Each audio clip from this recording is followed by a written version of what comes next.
Welcome to Cosmic Comics, Games and Collectibles, your zen of geekism.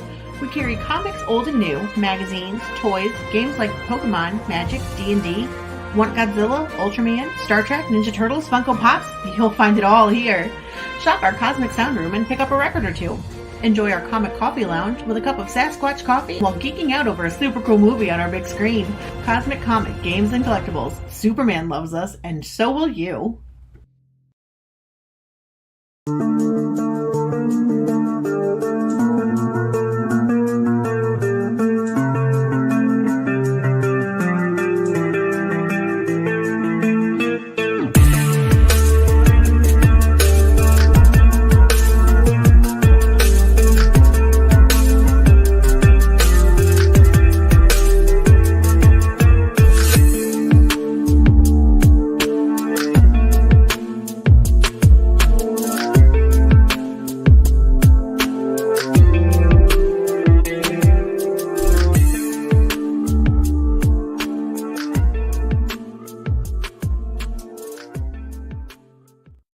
Hi everyone, Jason Hunt here, inviting you to join us every Saturday morning for news, the week's headlines in science fiction, fantasy, horror, comic books, video games, plus Comic-Con updates and the weather, and the occasional interview along the way. We call it Good Morning Multiverse. We hope you join us every Saturday morning at 11 a.m. Eastern, 10 Central, right here on Sci-Fi for Me TV.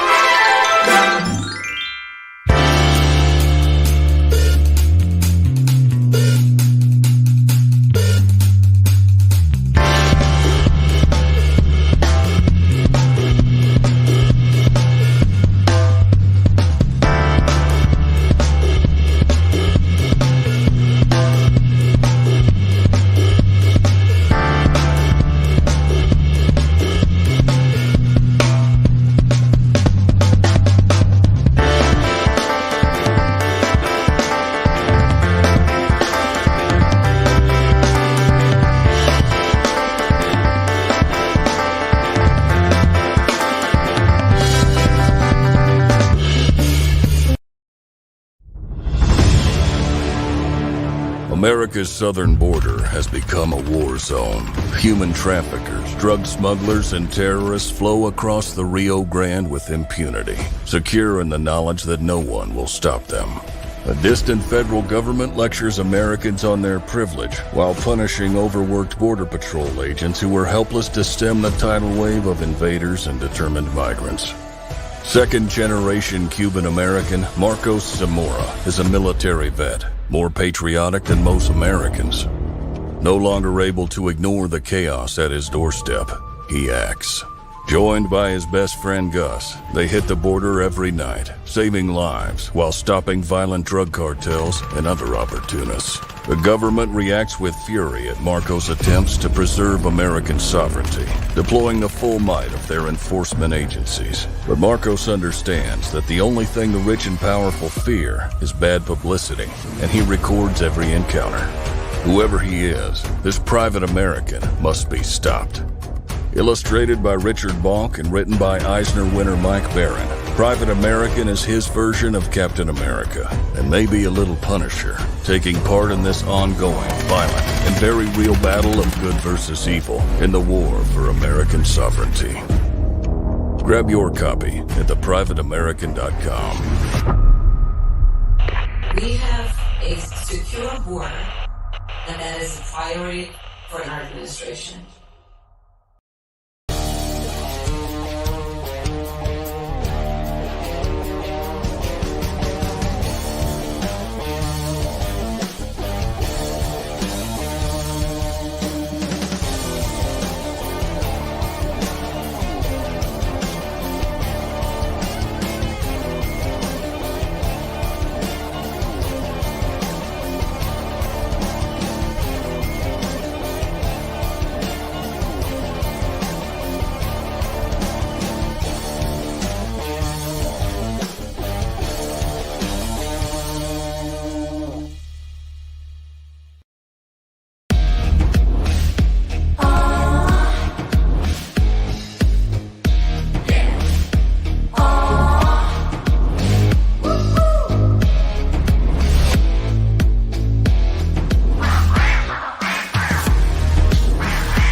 And good evening, everybody. I am RJ Carter, Senior Managing Editor here at CriticalBlast.com, Chief Envelope Licker for Critical Blast Logistics, Myopic Proofreader for Critical Blast Publishing, and I still do the data processing through Critical Blast Consulting. Should you have a question with the data that you get from Kickstarter, Indiegogo, or apparently there are more places, and I'm going to have to learn them. Tonight, you've seen him in the chats. You've loved his comments on just about every comic book podcast there is out there and campaign. Stepping out of the chat room and into the realm of being the creator, please welcome with me to the show, HOJO. How you doing? Doing all right, man. I tell you what, it feels like a Monday. Every day feels like a Monday for me. It does. And it's like, I used to say I can't wait till Saturday, but now I work on Saturdays and I work on Sundays. Yeah. And it never stops. But I love it. Let's put us in the funny papers here for a little bit, see if that's something better than Basic Black. But so dude, you're making, first of all, you got some great comics behind you there. Yep. I have both of those, the Secret Wars and the Lucent. What's that next? Oh, that's Company Man. Company Man, yeah. It's postage stamp size from my perspective. Yeah. So you've been a collector for, when did you get into collecting comics? Oh man, probably the late 80s. Like I'm 41, so I mean it helped me, learn to read and stuff when I was a kid, stuff like that. And the old Marvel DC, that was all I knew. But when I started reading comics, the Hulk was gray, and I was just like, when I first picked it up, I was like, what is this? And then, friends let me read other stuff, and, older cousins, and got hooked. Yeah, well, you came in at a good time for Hulk, though, because that was Peter David's run, I believe. Oh, I love Peter David. Like his X Factor stuff. Yeah, he's a great writer, and he'll put in running jokes in things that. Oh, I know. He had Larry and Hero. He never really gave them names except when he referred to them in talks. Yeah. Just two Japanese tourists who were always in the background of a Hulk battle and talking in Japanese. I think it was like the third time you saw them, he actually gave a translation for it. Says, one more appearance and we get our own mini-series. It was pretty cool. Creators Outlet in the house. Hail HOJO. Everson Lirio is saying good evening, everyone. Good to see you there, sir. Oh, so at some point you decided you'd seen enough people crowdfunding comics that it looked easy. You could do this, right? Yeah, that's what everybody says in the first 2 hours. Then you start poking around. Because I was actually going to do this back. I had the idea for the Mythicals. This was like 15 years ago, something like that. I was still in the Army, and I got together with an artist. We were pounding out stuff like ideas, storylines. I already had a bunch of stuff written down, and we were going to submit it to CrossGen. We actually had like a couple pages done, and then we got back, and they were out of business. Yeah, I was pretty heartbroken then. And then life happened. Get out of the Army and go back to school, and then I have like a love-hate relationship sometimes with comics because like I would fade out for a while and then come back, and I'm like, oh, this is cool, and then this is getting lame, and then peace out again. Like I hadn't really picked up a Marvel book since probably the Original Sin, maybe. Like they did a storyline where like they were all like some kind of a form of an Asgardian god or something, like, and then they did where they came from space or something. It was a Secret Invasion. After that, I was done, man. Yeah, you haven't missed anything. I was just so sick of it. But I keep my eye on things. Like I'll go to the websites. I mean, a week doesn't go by. I know what's going on. Believe me. Yeah, and then just one day I was push the wrong things. Oh man. DC is all about pushing, the Dark Crisis right now. I don't even know what that is. Generation Heroes. Yeah, but the one they should have been pushing was this Flashpoint Beyond. I mean, this was exciting to me. This was Crisis on Infinite Earths level exciting. I do have Flashpoint. Yeah, well, this was the new series. They did Flashpoint Beyond, and I didn't even know about that. They didn't push it. They didn't tell anybody about it, and it's a great series. And if they follow through with it, that would be a great walking forward point for the DC universe to kick off of. They can't do it. Oh no, they first of all, we don't even know if there's going to be a DC universe 5 months from now, let alone 5 years from now anymore. Constant. Like, you have to refine things. Why don't you just? I mean, they gave you the blueprint. Just stay on the path, man. Just stay on the path. Yeah. You don't have to de-age people. You just don't age them in the first place. No. Batman was 29 for years, but they had to let Robin grow up, and that messed up the magic. Yeah, I hate Damian Wayne. Oh, and he's like the 5th Robin now. It's like, Batman's got to be 62. I know. I mean, yeah, if you do the math, he's got to be, pushing 60. Which is why Ben Affleck was a good casting, I guess. If they wanted to, he's got. Hey, say what you want. Ben Affleck was the one to nail both personas. Yeah, like, to me, the '89 Batman, that's Batman in my head. That's Batman, not so much on the Bruce Wayne. Like,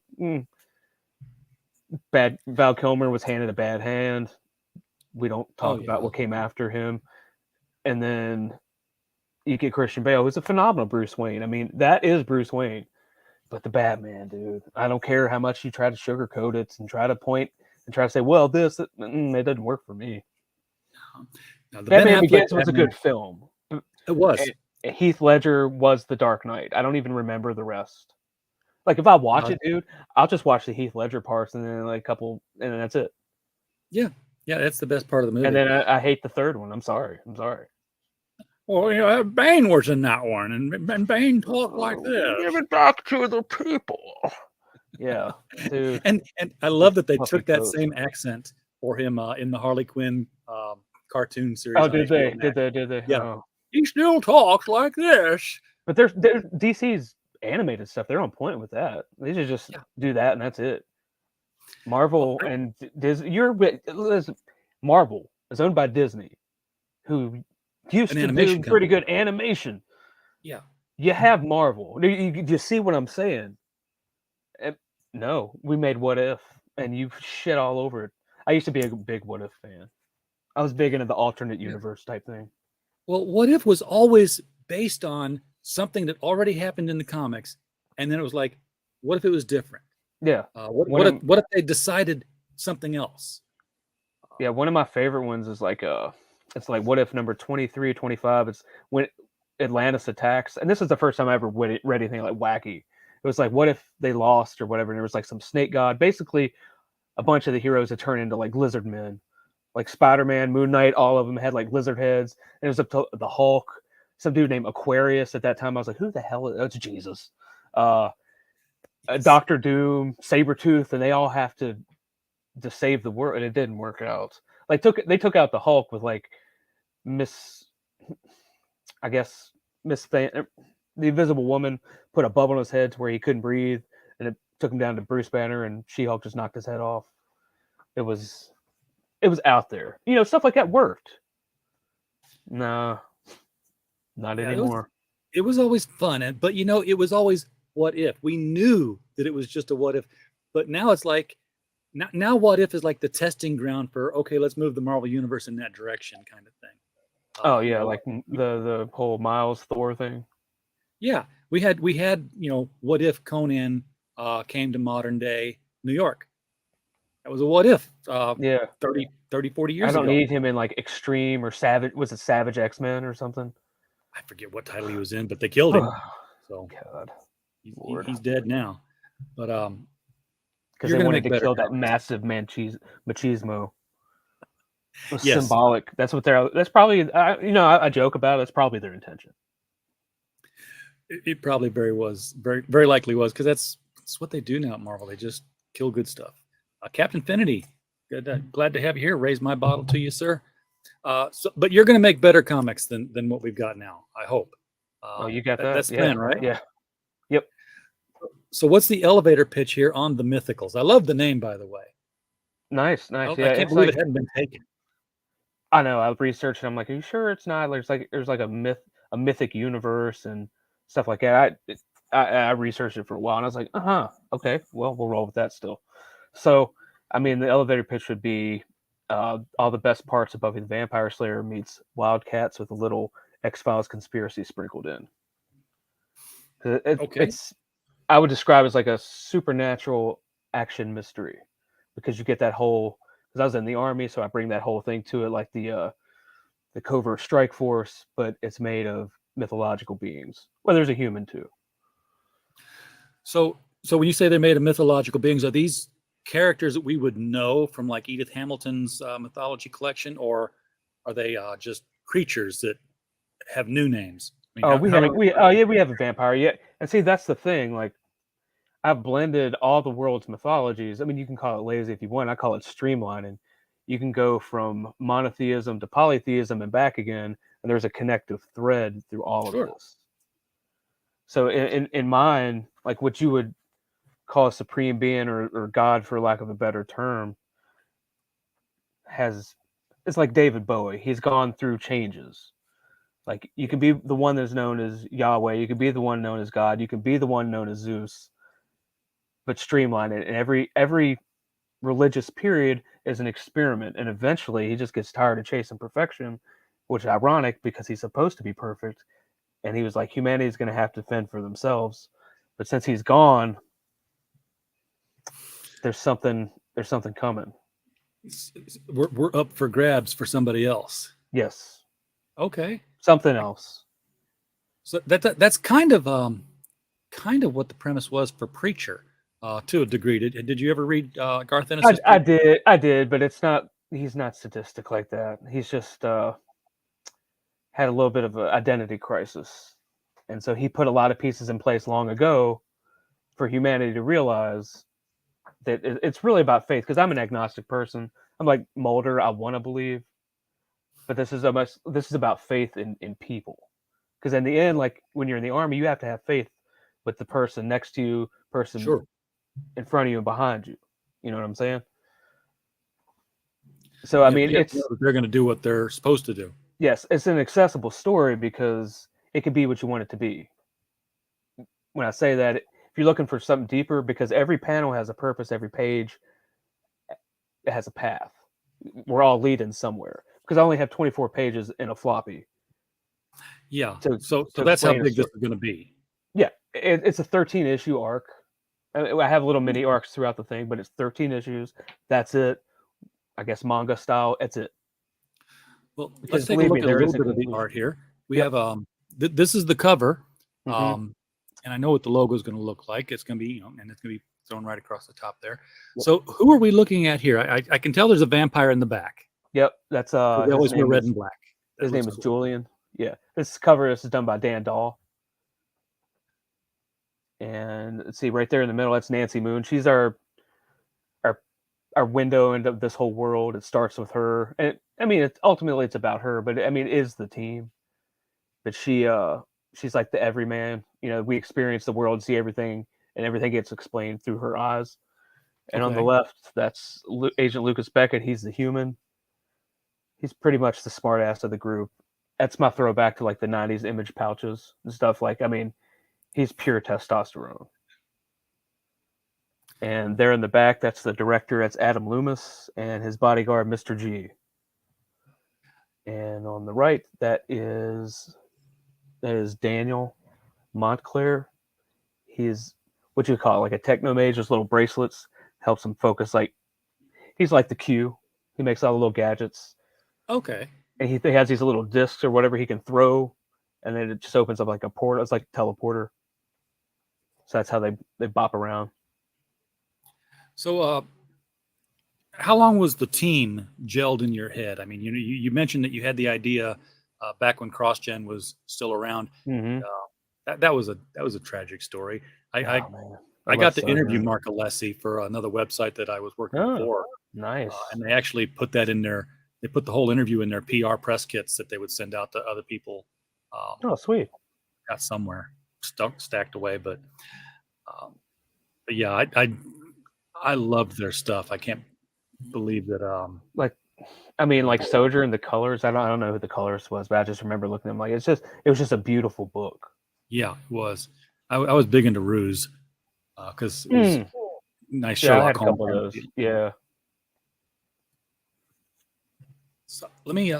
So the campaign is in pre-launch. If I can hit the X here, folks, and the pre-launch link, by the way, everybody, is right below the video. You can click on this right now, and normally there's a button here that says, "Hey, sign me up to be notified." It's not here because I've signed up to be notified. I want to know when this thing comes out. But I got here because we do get a little bit of the interior art, showing that there is progress already on the book. I don't know how far it's done. I've got, I think, 10 or 11 pages penciled already. I have 5 complete colored pages, and the letter he's going to do, he says he likes to do about 6 at a time. And I should have another inked one tonight. And that makes 6. Yeah, and we're getting there. I mean, my goal is to have it all done wrapped up by Christmas time. I was going to say the print file, I'll have that on launch day. Yeah. With 10 pages in for a 22 pager, that's half done. So that's very cool. Yep. Now and that right there, the pieces of 8, that's part of a prophecy. And that guy right there is trying to fulfill it. And now pieces of 8, of course, that brings old time pirates to mind. I thought you were going to say the Styx album. Well, no. But you know, you hear the old pirate parrot on pieces of 8, pieces of 8. So who is the if the vampire's on the team, who's the bad guy? That guy right there on the right, far right. This is the same guy down here. Yeah, that Peter Gilmore did that cover. Oh man, you went out for some serious talent on this. Yep. And I've been like doing a bunch of research. I mean, I did a lot of research on this. Like, I watched Rob Arnold's videos, like, I don't know, about 50 times on how to do all this. He lays it out. It's like step by step by step. I mean, you got to get involved. You got to get in the chats. You got to say something every now and then, just mess with people. You got to let people know who you are, so that when you launch something, like, oh yeah, I know that guy. Yeah, like Mo Biggs could launch a comic book of just him with crayons right now. People would eat it up. Yeah, they would. All he had to do is write a dirty limerick on it, and they'd be like, boom, done, 50K. He'd probably deliver it too, though. Yeah. Unlike, cash grab. See, all that's before my time. It's all lore for me. Like, it's like reading books when I hear stories, because I'm in a chat with Bunny and some of them, and like Pixel Trader. Pixel Trader knows everything. Yeah, us folks like who've been history, around, they know it all. And I'm just like, Cause anytime somebody like sort of big, like either follows me or something, I'll be like, so give me the sit rep on this guy. And so like sometimes they're like, oh, yeah, we've had a colorful history in crowdfunded comics since 2015 forward. It's only been 7 years, but it feels like there have been epochs. You can divide it. It's crazy that, I mean, I only found all this by accident, just because I was on Twitter one day. I was like, I was looking at my football team. It was terrible. And so I looked at trending one day and it said, Ethan Van Sciver. I said, oh my God, I know that guy. Yeah. I thought maybe he was like getting, he was taking over DC or something. Wrong. I was wrong. I looked at it and I was like, huh. I looked at it and I saw Comicsgate a bunch of times. I started clicking around, and then I started looking at art, and Twitter tells me that I like looking at comic art, so it keeps shoved it in my face. And then one time I saw, like I said, Ethan Van Sciver hates all this stuff and he's a Nazi. I'm like, whoa. What? Then I went to Wikipedia. I knew that was a lie, but about 1.5 seconds, all of it. So I knew. I started listening to some of his stuff. I'm like, well, he's not. These people are idiots, man. They're lying. So you weren't taken in by the Polygon articles and all the other stuff that was talking about how Comicsgate was, the end of civilization as we know it. RJ, I used to be in the military. My first duty station was Fort Huachuca, Arizona. It's a military intelligence base. I know propaganda when I see it. There you go. Yeah, because it was, and they hate him. They hate him because he's funny, and Ethan's smart. He's an intelligent man, but he knows what they're trying to do, and his personality. That's what they can't get past, because he can stay calm about it and just wax your ass with information and facts, and then just at the end, just like, you know what, go fuck yourself, and then they can't handle it. He is like the Yeah, Donald it's Trump of comic books, and they're trying to turn him into it, and it only just stokes the fires, man. They don't understand if you just leave it alone, the fire will die by itself. that's been the case. They would not leave it alone, and I heard about what they did to him. Oh man, I tell you, politics will ruin everything it touches.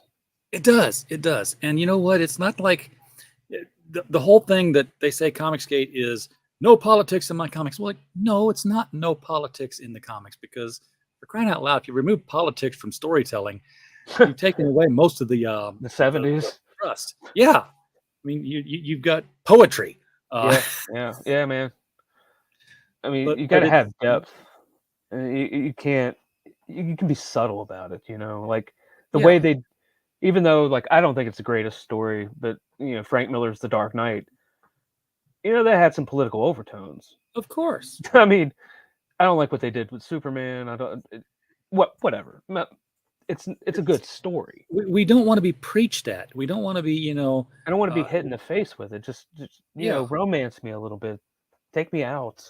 And they learned from Watchmen. Watchmen we're supposed to be hitting us in the face with politics, and we were supposed to hate Rorschach. Oh, look at the fascist, and he couldn't understand why for 3 years running. The book was 12 issues long. It was still more than a year, because there were like 6 months in between 10 and 11 and 12. I was there. It was 84 years ago. And I had to sneak in to read that book. Like I had to.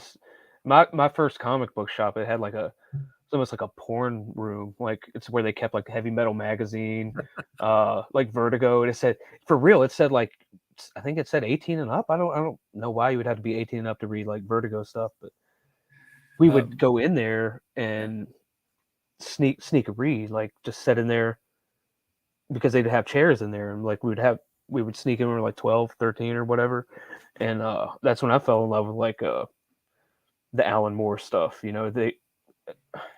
His Swamp Thing run. I mean, it is a master class in storytelling. Yeah, I mean, if you look at the way he lays out pages too, and of course he lays everything out. Yeah, page one of I want to say it's Watchmen. Page one of Watchmen is 11 pages of script. Yeah, when you read the script for it, it's incredible. But he does this trick where you turn the page and you've gone to a new scene, but the dialogue is carrying over, and the dialogue finishes what was being said on the first page, and yet is somehow parallel to what's happening on the next page. He did that all throughout Watchmen. It was just amazing storytelling because of that. When I was in high school, I tried to create that part of my brain that could. I can't. I mean, when you first start trying to write, you try to write like people you know and people you love, and you can't do it. You can't. I mean, you can try, because that's when people say, "Well, it's just another Thoreau clone." Yeah, that's why, because you're trying. It's like playing guitar. Like, I could sound like Jimi Hendrix. I mean, I can't. But no matter how much I try, I can't sound like him, because nobody can hold it like him. Yeah, I mean, when I was writing short stories, I used to sit down and read Sandman and other Neil Gaiman books for like an hour before I would sit down to write, just to get a voice and a cadence in my head. Yeah. And then I would tell my own stories, but they would be very proper and very syntactically idiosyncratic. Yeah. And eventually, I just said, you know what, write my own story. And yeah, that worked much better. So, how did you go about finding the artist for this? Because like, you hadn't written a comic before. No, I started. You haven't published, so you had to get people's faith in you somehow. Yeah, I think I started out like I was, of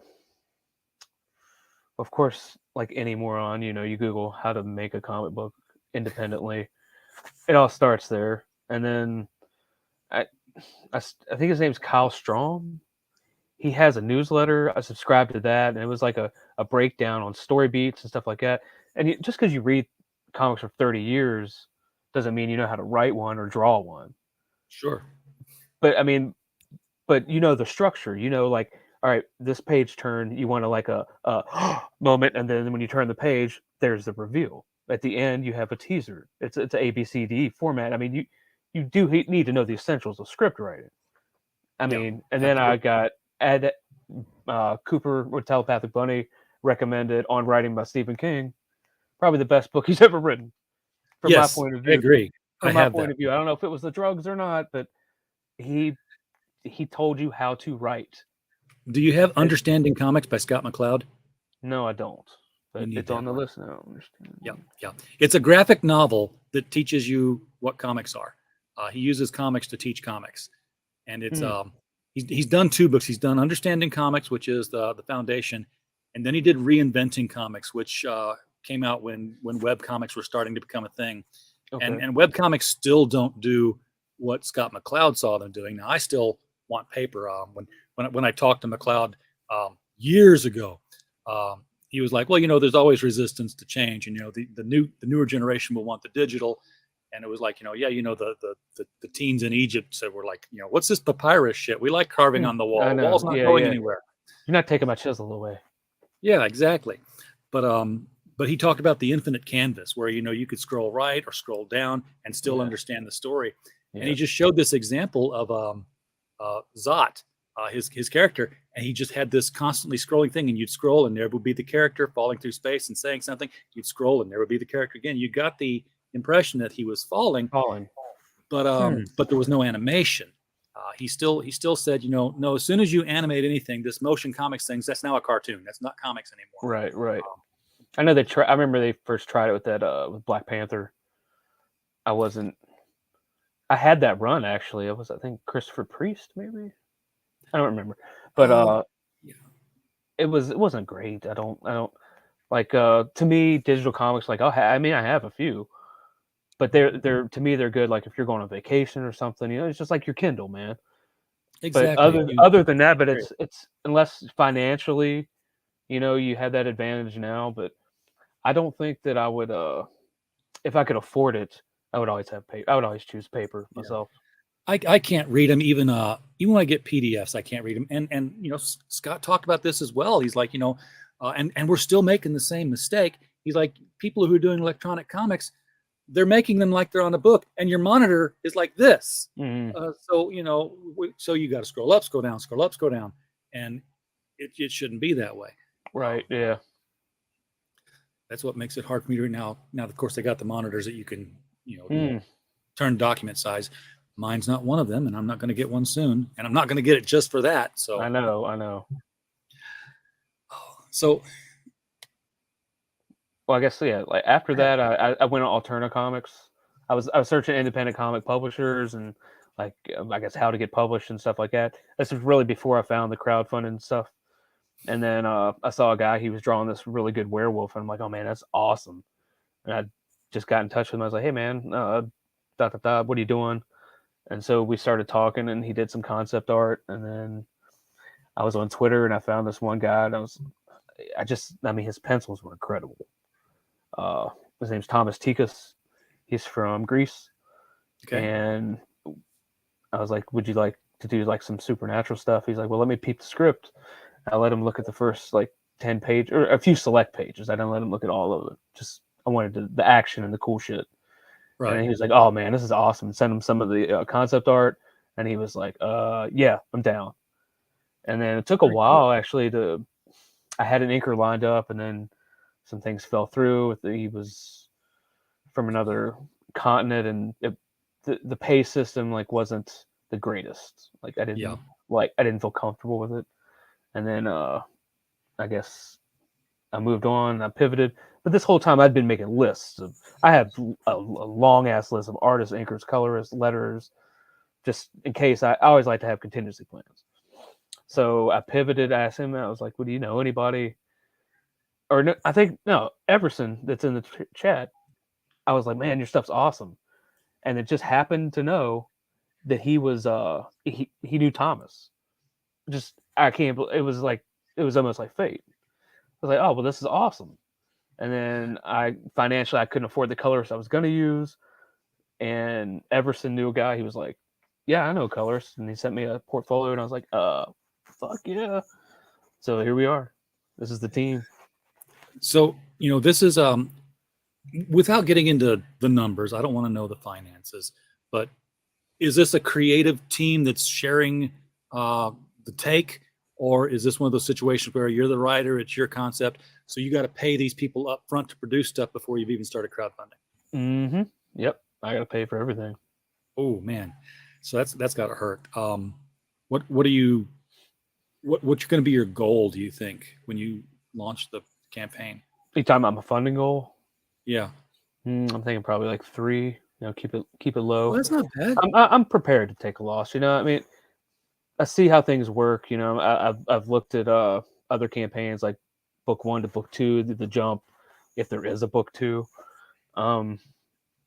So I mean, I think statistically the money, and I'm not really in this for the money. I mean, it's more about a passion project, something I want to do my entire life. I mean, I've collected comics. I'm like, well, I could do that. I've told stories, write short stories. So it's not really about that for me. That'd be great. To keep building on that. It'd be nice to sit at home all day, just type away and write comics all day and hang out and chill with you guys, and then go hang with my family. It'd be the best of both worlds. But you like to eat. Yeah, I like to eat, and I gotta pay for this house. I got a kid. One's 4.5, the other one's 18 months. I got a lot going on. I write in the bathroom sometimes. Yeah. Brainstorm kids that age, that's when they're fun, because you can buy Legos and pretend that it's for the kids. And all this. He loves all this. Yeah, of course. He was Captain America for Halloween. Oh, yeah. My kid was Superman one year. He's 15. And he's got blonde hair. So it was accurate. Oh, man. So when do you think you're going to pull the trigger on this? You got a date in mind, or a number of supporters in mind? I don't know how that works. I launched this on Halloween. I tried to do a little build up and launched on Halloween. I've been building a little bit of a following on Twitter. Got a few big names that retweet it for me a little bit. So I got just over 70 now. So I don't know how many you're supposed to have. I think they usually say they say get 100 and then you're ready to go. But that's all up to you. The thing in your favor is that you, like you said, you have been in the chats. People do know who you are. Right. So when you do launch, you're known by some pretty big podcasters. Not I know you, but I'm not one of them. So I would expect you to be seeing you on like Bancroft and some of the other shows like that. We'll see. I mean, he did follow me when I started releasing art, so that was pretty cool. I mean, he's a very accessible person. Yeah, and it's and Joe Sontag as well. Like, I mean, Vaughn, Klaus, they all answer. Like, I mean, they're here to help. Just gotta ask. Vaughn Klaus. Funny story.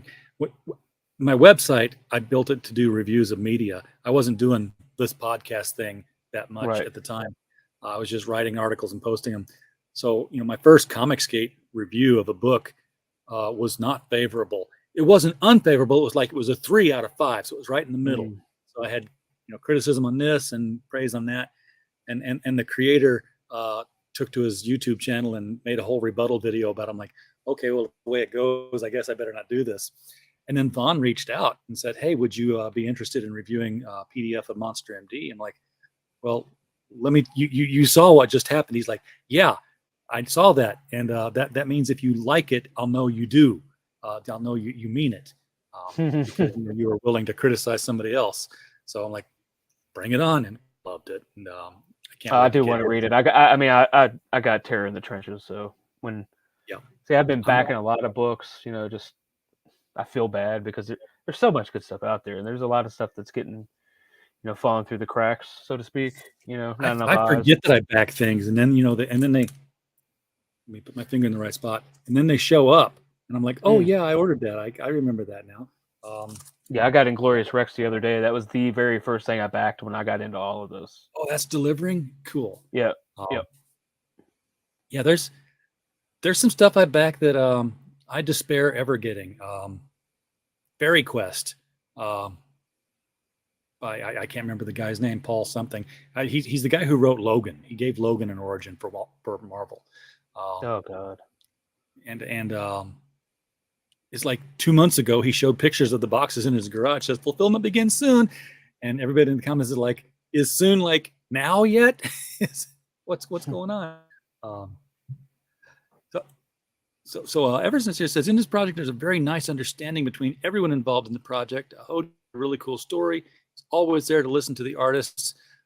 That's the thing about comics. It's very collaborative. So you'll have the idea and you give it to the artist, and the artist gives you back something that wasn't yours, but is theirs, and it evolves the whole thing.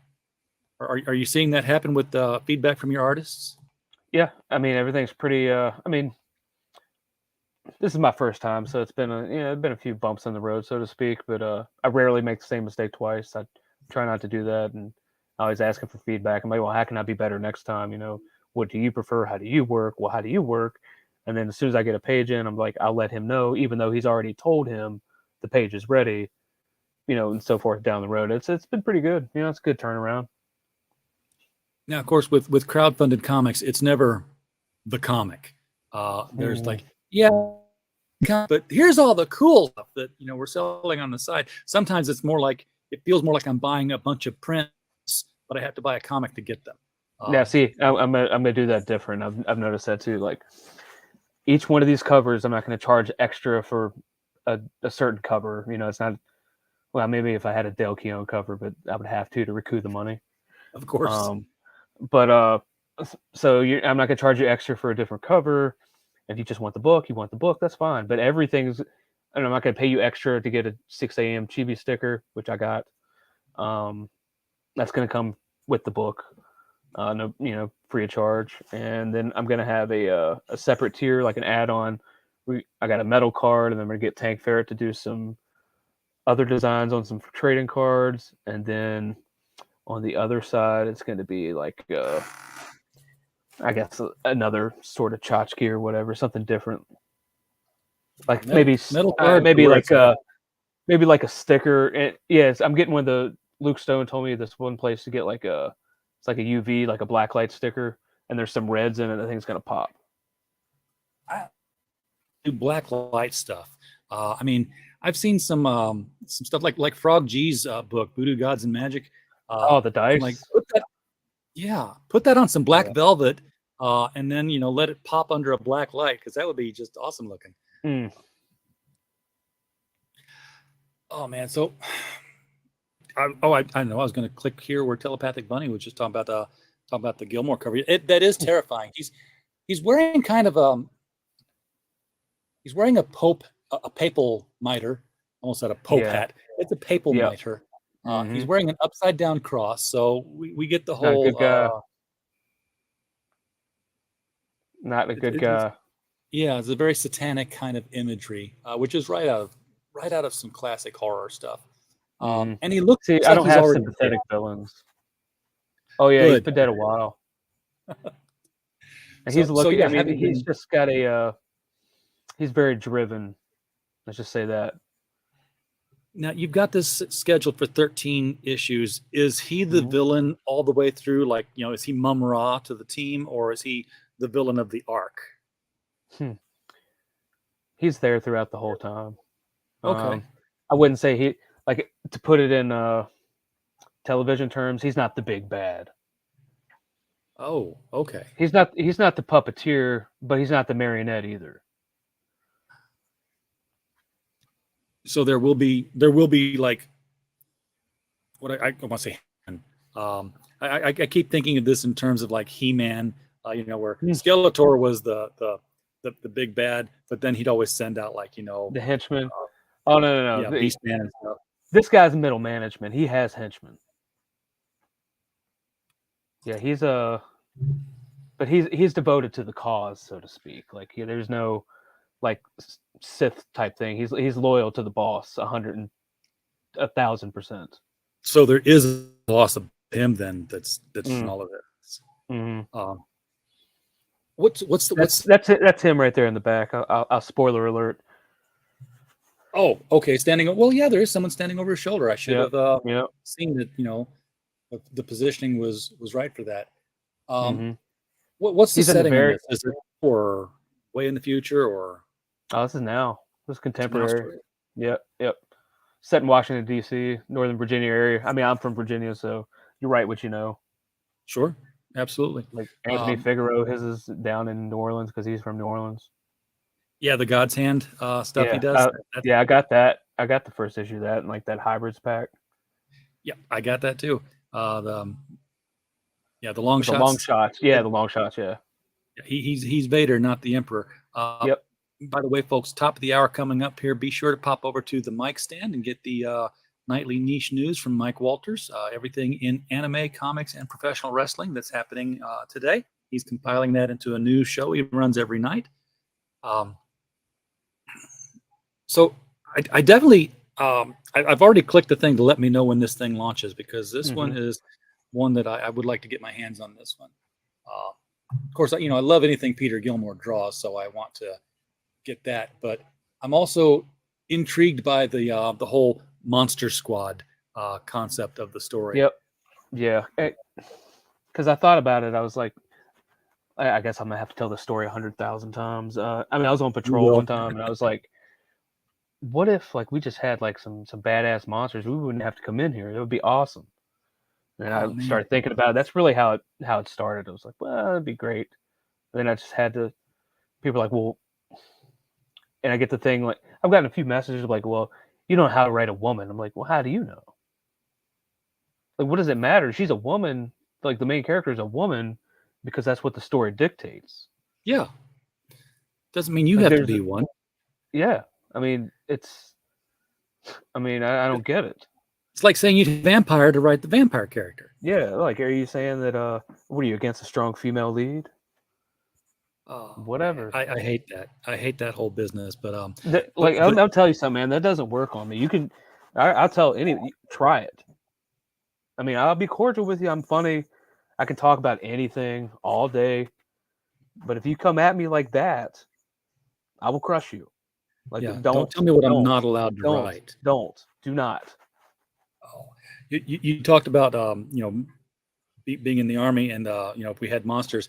The first long form writing I did was in 8th grade, and our teacher was also our principal. He said, every Friday I want you to turn in a composition. Every Friday it has to be turned in. I don't care what it's about, but you have to write 500 words and turn it in. So while I was over there, like copying the encyclopedia, because that's how we did reports in 1981. That's the year I was born.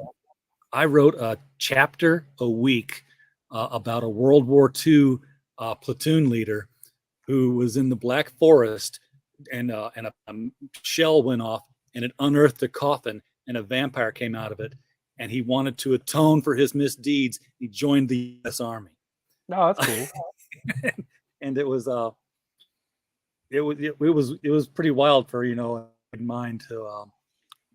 I was like looking up in the encyclopedia. I was like, okay, so where would they go, and where is this place? What's that place? Never did finally get to kill Hitler, because we knew how he died. I couldn't rewrite history. I couldn't make myself do that. But come on, Jay, you can rewrite history nowadays. I know. His name was Al Ulysses Card. Alucard, yeah, nice. Yeah, and that was before I knew that there was an anime Alucard kind of guy out there. I might not even. Yeah, I did that. I did that too when I was a kid. I had like a space opera that I created. Like it's on the back burner now, actually. But and I had an Alucard on there because I was like, oh, that's Dracula backwards. That's awesome. That's so original. Yeah. I know. Well, yeah, and I've got a space opera that involved all the Greek mythological characters who were all stationed on different planets to maintain the solar system against the Titan invasion. Oh, nice. And it was all like, that's what really happened 4,000 years ago, and it just kind of got a game of telephone to the people who were telling the stories. And then I remember I was ending it with day, and there's a guy looking through a telescope, and he sees a new star appear, and it's he calls somebody, and this guy's walking out with a girl on each arm, and they're looking up at the sky, and they're seeing this constellation, and they're like, oh yeah, what is that again? He's like, it's Hercules. He's like, no, Heracles. Like, yeah, but they also called him. They called him Hercules when he was in this country. Like, no, they called him Heracles everywhere. And the guy's name was Heracles. Oh, hilarious! Hilarious. And so the point is that the gods are still alive. The demigods are still alive. Yeah, I have that in my book too.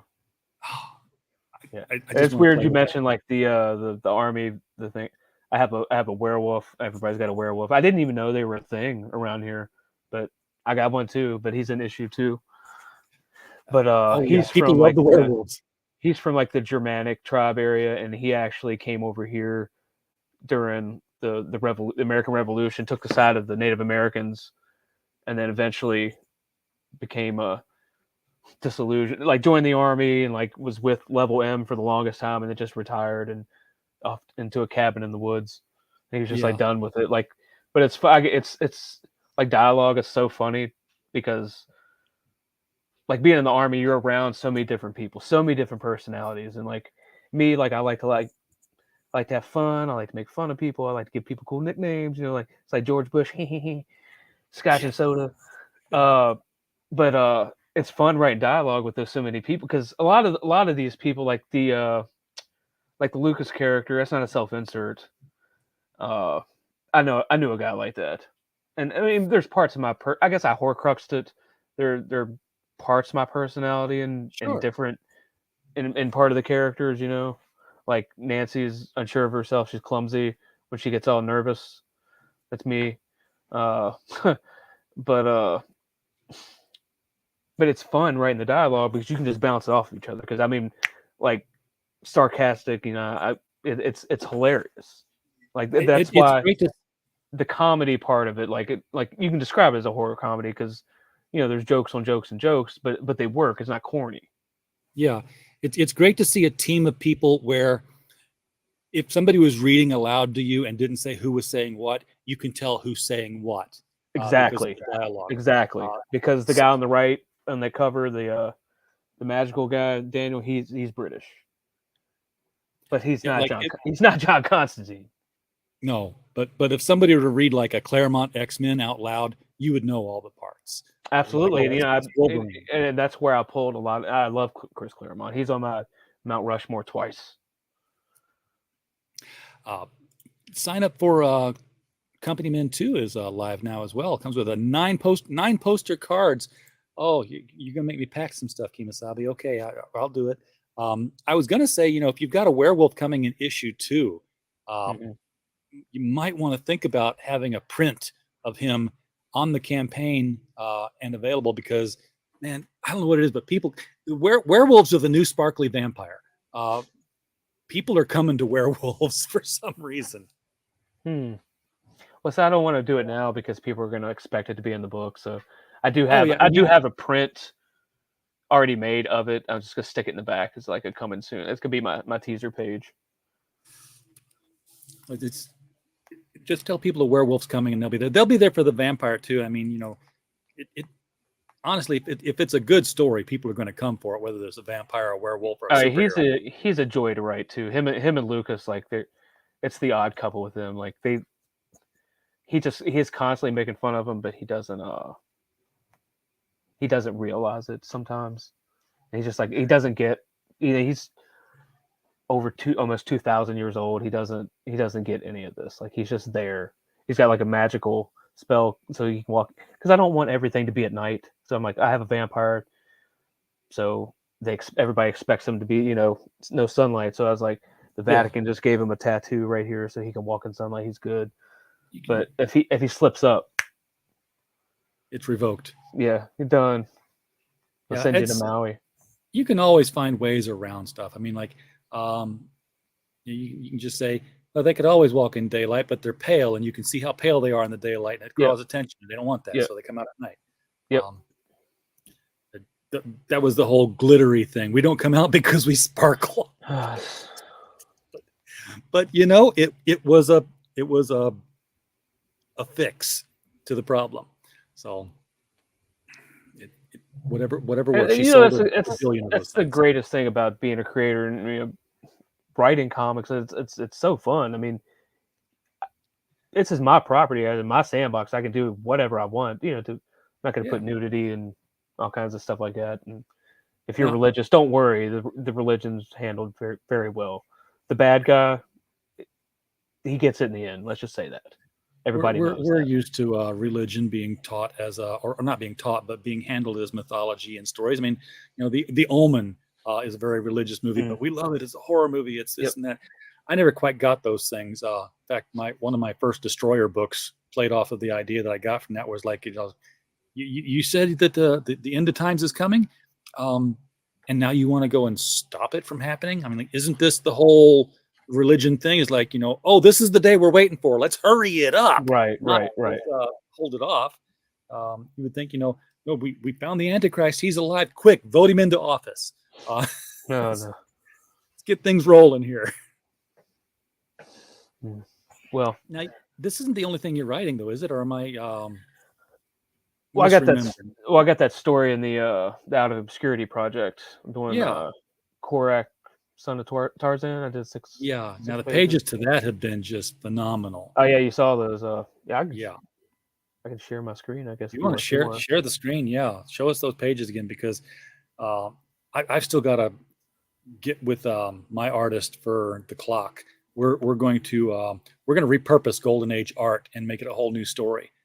But to do that, we're like going through every issue of the clock and finding things that are kind of there. And it's not going to be like cut and paste. He's an artist. He's just going to use it as the basis of stuff and then change it where it needs to be. All right, let me reduce this a little bit here.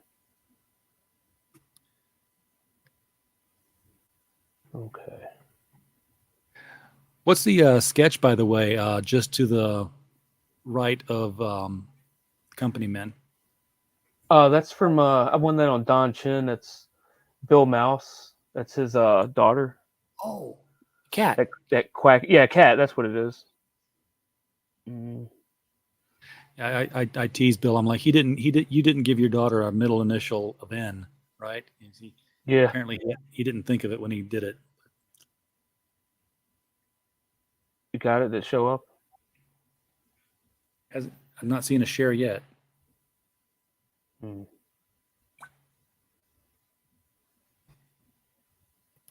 StreamYard changed the share button to a present. I see that. It's weird. Okay, here we go. Yeah, this book is just going to be phenomenal. I'm going to be embarrassed to be in it, up against all these other people, because I've seen your stuff and I've seen the King Kong story. That's who's coloring mine at T3. Yeah, this is fantastic. That's the shading and the pencils on this. Is this going to be colored? Or T3. The guy that's on the King Kong. He's coloring that. Yeah. Oh, right. You just said that. And that's Korak. This is like Korak, like as the adult. Like I watched that show, The Old Man, with Jeff Bridges, right before I went on vacation. I was like, so that kind of gave me I was like, oh, maybe he should look like that, make him an old man. I was like, and then I got it. I hammered this story out in like 3 hours. Old Man Korak. Yeah, pretty much. That's a good one. I want to ask questions about him, but it's a short story, and there's not much you can say about it without giving the whole thing away. So, people will just have to watch for Out of Obscurity. That's going to be coming from Arrow 4.0, but Luke Stone's sort of the editor-in-chief on that deal. So watch for that, folks. All right, we're at the top of the hour here. This would be normally where I'd go to the campaign and see if we were able to pull in any backers, but not launched yet.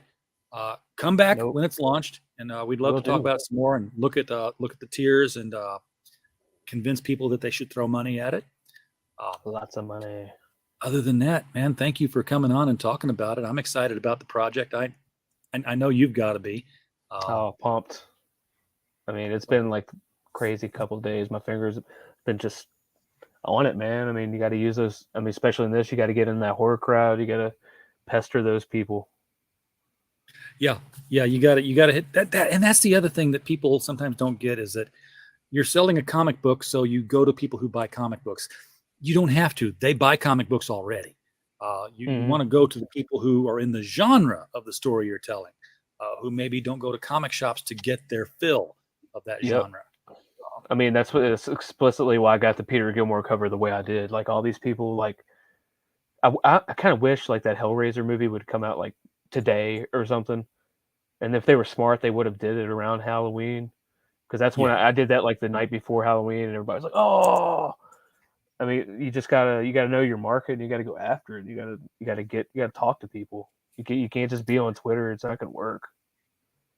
Yeah, you got to get that trailer going, and then you got to have that trailer shared out to all the people. I tried to do a horror trailer.